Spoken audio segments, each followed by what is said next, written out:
Okay, so eto na yung conclusion nitong storya na to kasi both parties have forgiven each other.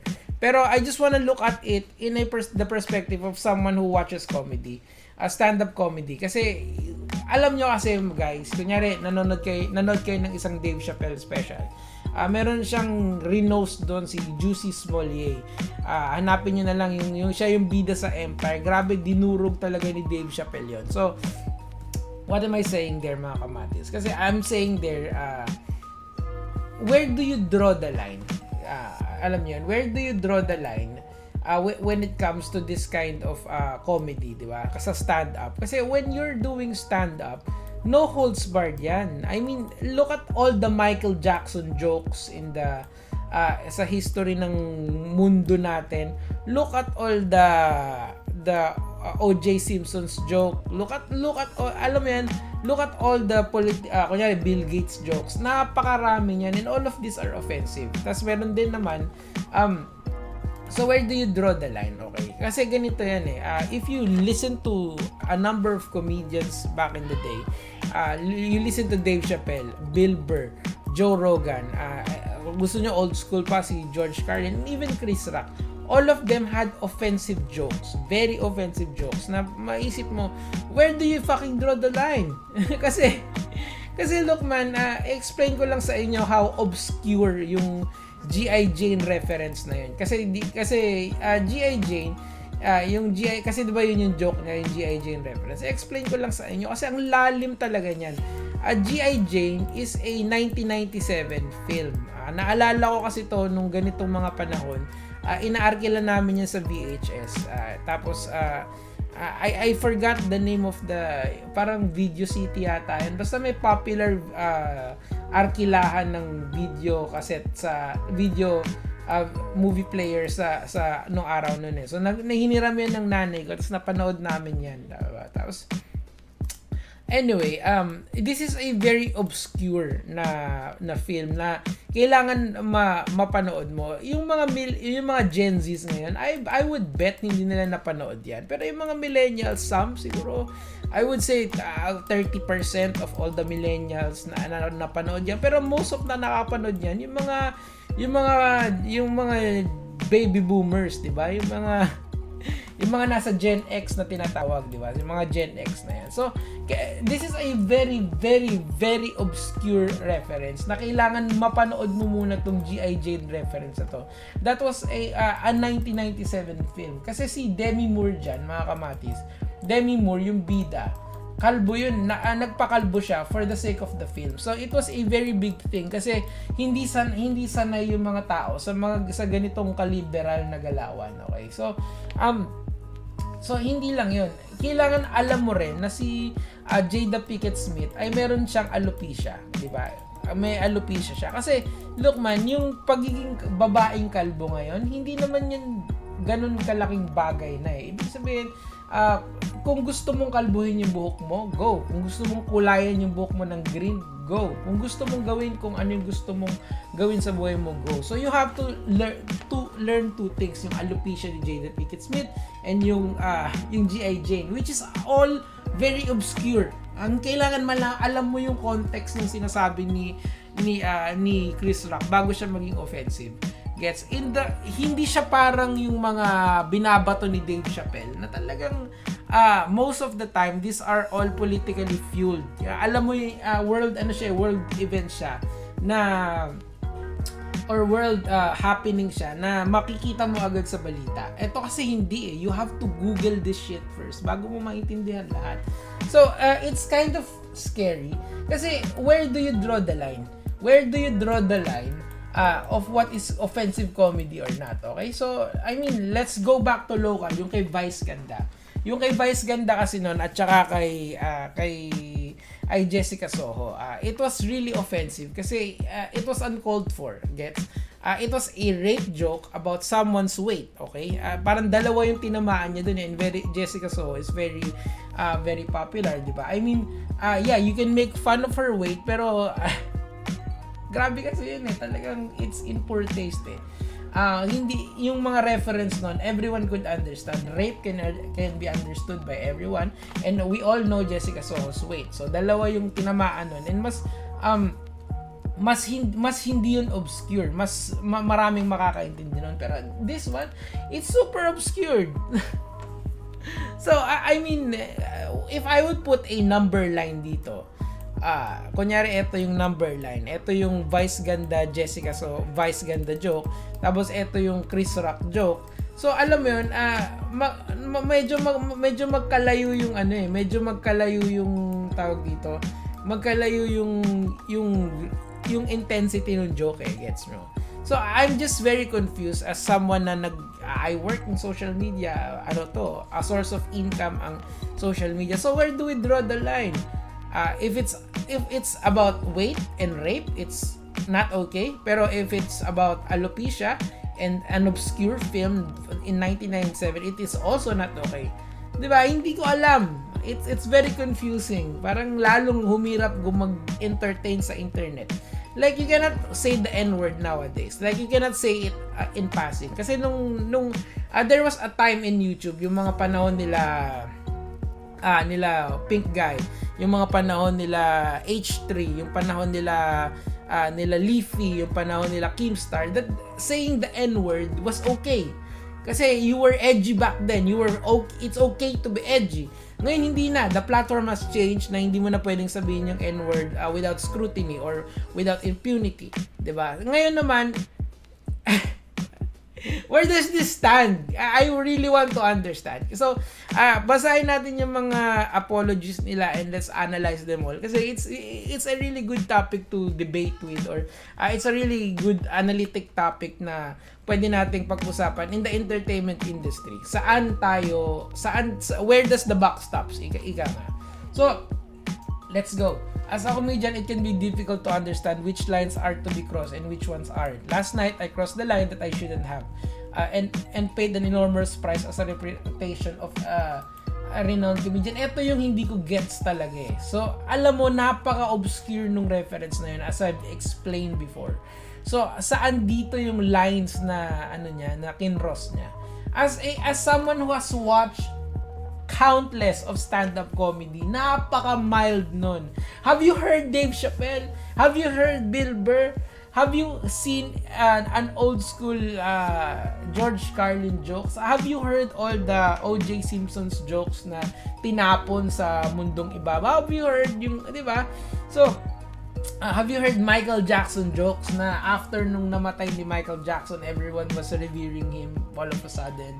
Pero when he was alive, everyone is poking fun at him. So I don't understand this mental gymnastics na nangyayari ngayon sa mundo. All of a sudden, there's a line that you shouldn't cross. What is that line? I really want to know. So I mean, I'm confused kasi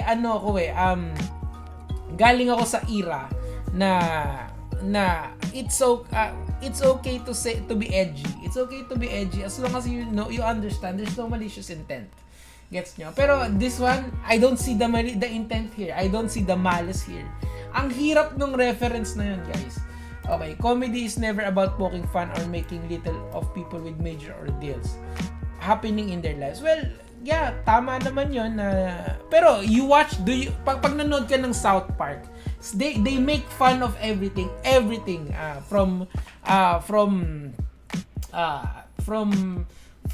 meron dun mga characters na may disability. Halimbawa si Jimmy. Si Jimmy meron siyang handicap doon, pero they make fun of Jimmy.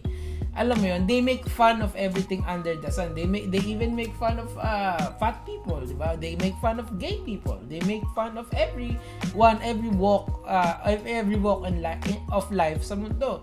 But South Park is still there, di ba? It's getting difficult, mga kamatis, mga kaibigan. Comedy is about using real life circumstances to create laughter and bright light to an otherwise dark world. Yeah, I think maganda yung sentiment na yun, especially ngayon na may Ukraine war, di ba?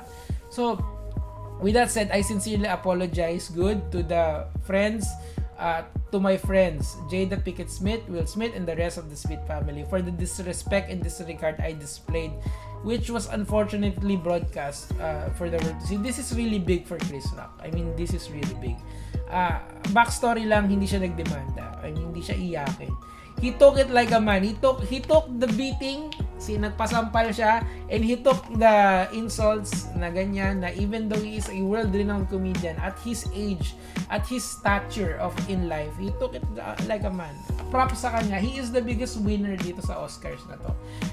Whether or not this is stage or not stage, still, man, that's really big of him. I hope with time, forgiveness can come to this situation. We can all be better, more considerate people in the end.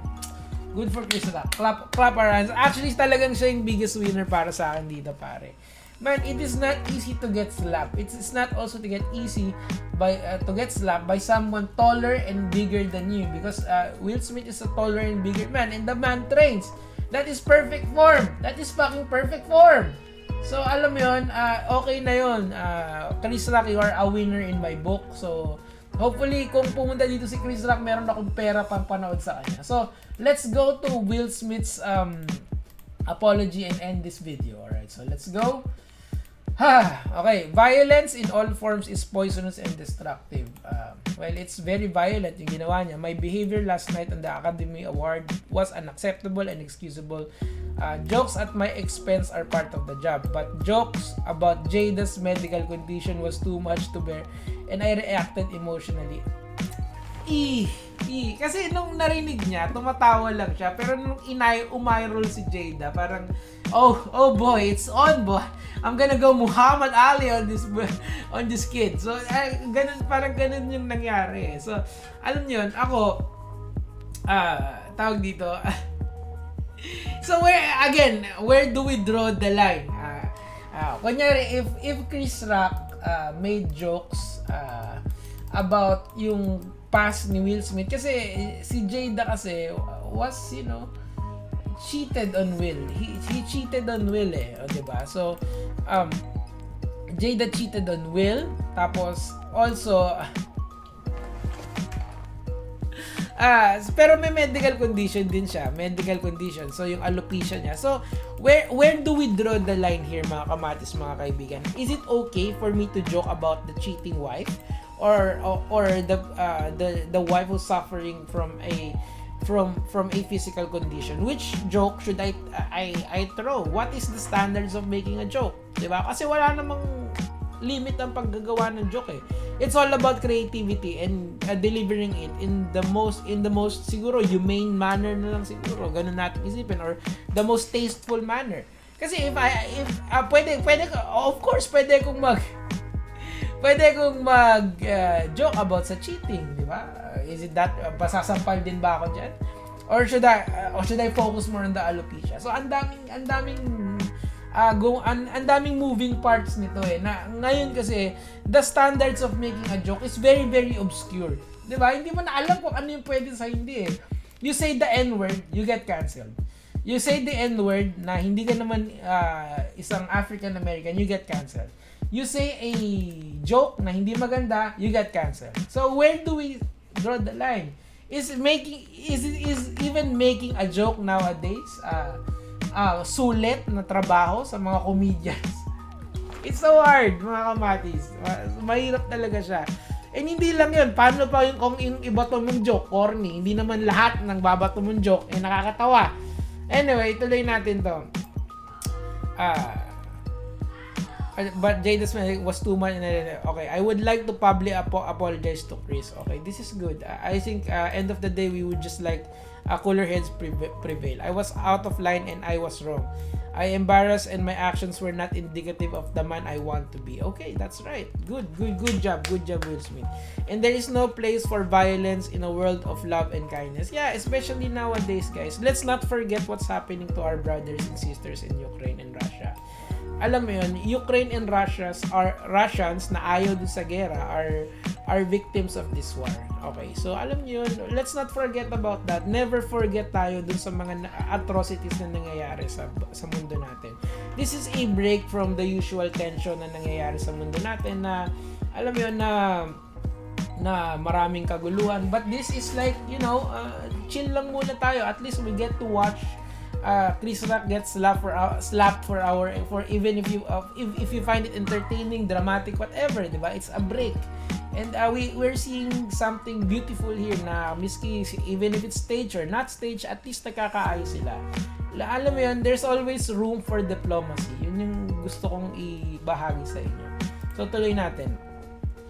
I would also apologize to the Academy and the producer of the show and all the attendees and everyone watching around the world. I would like to apologize to the family, to the Williams family and the King Richard family. Siguro ito yung mga may-ari ng Oscars. I deeply regret that my behavior was stained and that has been otherwise a gorgeous journey for all of us. I am a work in progress. So whip pala siya, whip. Sincerely, Will. Alam mo, ito yung nakakagulat dito, whip di ba? Work in progress. Anyway, so what do you think, guys? Ako, sa tingin ko, this is really bad for comedy. Kasi you put another line that you shouldn't cross. There's so many lines that you cannot cross nowadays. You cannot say the N-word. You cannot make fun of people's weight. You cannot make fun of a tragedy the soonest time possible. You cannot, alam mo, ang dami na you cannot make fun of someone really famous na well beloved by many people. So ang dami ng mga unwritten laws in making comedy. So where do we draw the line? Ngayon yun yung gusto kong marinig sa inyo sa comment section. I would like to hear from you kung ano yung sa tingin nyo na mga pwede at hindi pwede natin gawin sa comedy. So yun lang naman yung sa akin for today, guys. Hopefully may natutunan tayo dito sa ordeal na to. Nico out. Peace.